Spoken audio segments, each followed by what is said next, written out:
এক নেতা বলেছে রাজনীতির সাথে কোরআনের কোনো সম্পর্ক নাই।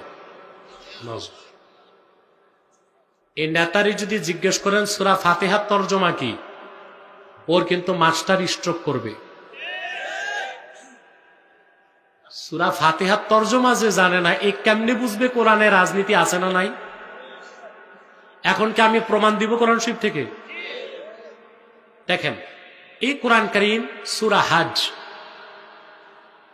আল্লাহ 41 নম্বর আয়াতে বলেছেন, আল্লাযীনা ইম্মাক্কান্নাহুম ফিল আরদি আকামুস সালাহ ওয়া আতাউয যাকাহ ওয়া আমারু বিল মারুফ ওয়া নাহাউ আনিল মুনকার ওয়ালিল্লাহি আকিবাতুল উমুর। যদি আমি মুহাম্মদ সাল্লাল্লাহু আলাইহি ওয়াসাল্লামের ঈমানদার উম্মতদেরকে রাষ্ট্র ক্ষমতার মালিক বানাই,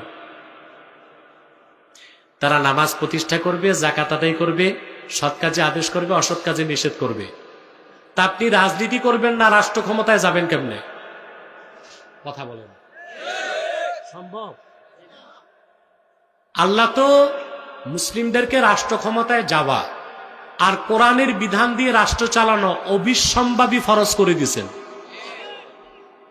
এই জন্য ইসলামের রাজনীতিকে যে অস্বীকার করবে সে কাফের হয়ে যাবে।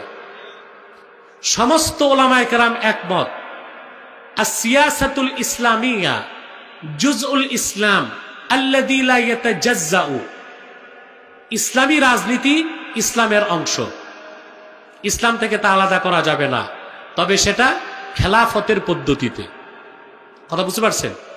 অর্থাৎ কোন অবস্থায় আপনি ইসলামী রাজনীতিকে অস্বীকার করতে পারবেন না।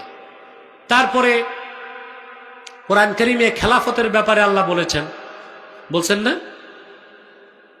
হ্যাঁ, তারপরে আল্লাহ তাআলা ইসলামী আহকামে শরিয়া প্রতিষ্ঠার কথা কোরআন কারীমের মধ্যে বলেছেন।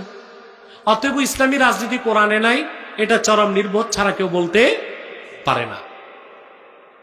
ইসলামী রাজনীতি কোরআনেও আছে, হাদিসেও আছে না? কথা বলে না।